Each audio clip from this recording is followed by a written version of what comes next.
ঝাৰখণ্ডৰ মানুহ ঝাৰখণ্ডত জাগা ল'ব ইয়াত অসমত নহয় অসমত জাগা নাই स्ट्रं एक्शन गोरा एक्शन लागोन होननानै आं आसा थाबाय हाग्रामा सार जोंनि दानि बिटिसि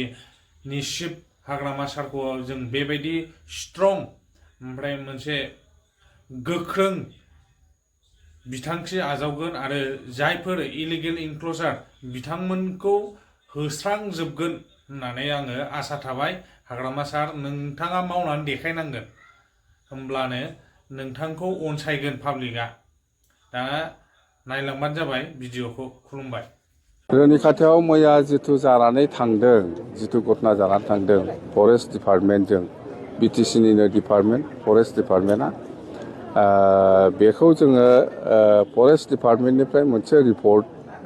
आङो समबाराव दिहुनगोन इमिडियेट मोनसे डिटेल्स रिपर्ट नांगौ मानि थाखाय जाया बोरै आराम्भ जाया बेफोरनि सायाव बिटिसि गभर्नमेन्ट हिसाबै फरेस्ट डिपार्टमेन्टनिफ्राय जोङो रिपर्ट लागोन बे रिपर्टखौ बेस खालामनानैनो जोङो स्टेट गभर्नमेन्टनो नायबिजिरनो थाखाय हरगोन बिनि उनाव स्टेट गभर्नमेन्टआ सोर दखि सोर निर्दखि बिनि सायाव आयेनगत भाबै निस्सय बेबस्था लागोन जोंहा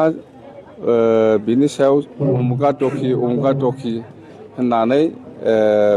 बुंनो हानाय दासिम बे पजिसनाव गैथ'आ जेब्लानाखि बिसारा जागोन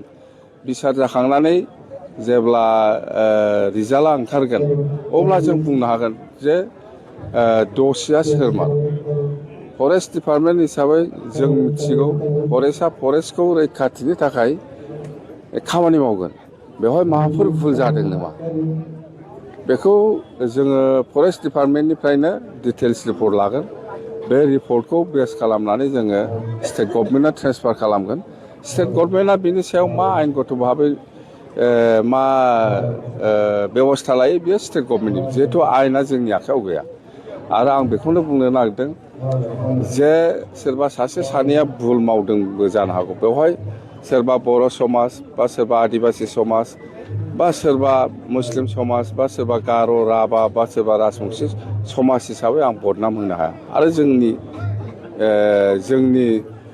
प्रिन्सिपाला बेखौ थिना बेवहाय दसिया जाथिजों खोथा गैया सासे सानैया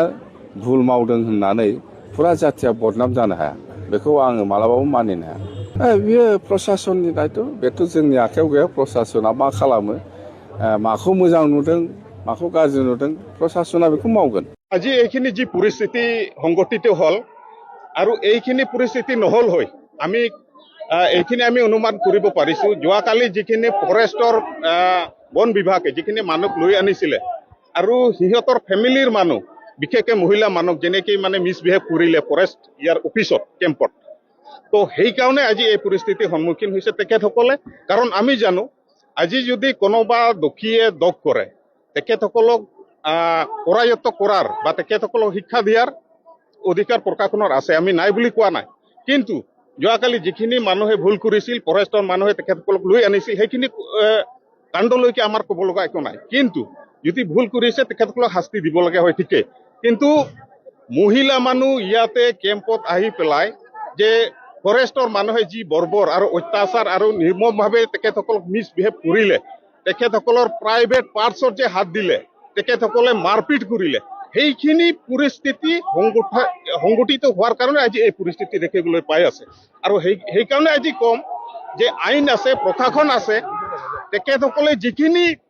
মানুহৰ ওপৰত মানুহৰ লগত যিখিনি ব্যৱহাৰ কৰিব লাগে সেইখিনি সঠিকভাৱে ব্যৱহাৰ কৰক আমাৰ ক'ব লগা একো নাই কিন্তু মিছবিহেভ কৰিছে তেখেতসকলে আমাক কি মানুহ বুলি নাভাবে নেকি আদিবাসী চান্তালসকলক আজি আমি ক'ব বিচাৰিম এতিয়াই ফৰেষ্ট মিনিষ্টাৰ ইয়াতে আহিব লাগে ডিএফও আহিব লাগে অকল আমাৰ জিলা উপায়ুক্ত আহিলে নহ'ব ইয়াতে ৰেঞ্জাৰ আহিব লাগে কাৰণ তেওঁলোকৰহে ভংগী পংগী চেলাবিলাকে এই কুকাণ্ডটো কৰিছে তেখেতসকলে আহিব লাগে ডিএফও আহিব লাগে ৰেঞ্জাৰ আহিব লাগে আৰু বন বিভাগৰ যিজন EM পানীৰাম ব্ৰহ্ম ডাঙৰীয়া তেখেতো আহিব লাগে ইতিমধ্যে কেইবাখন গাড়ী জ্বলাই দিয়া হৈছে দুচকীয়া চাৰিচকীয়া এখন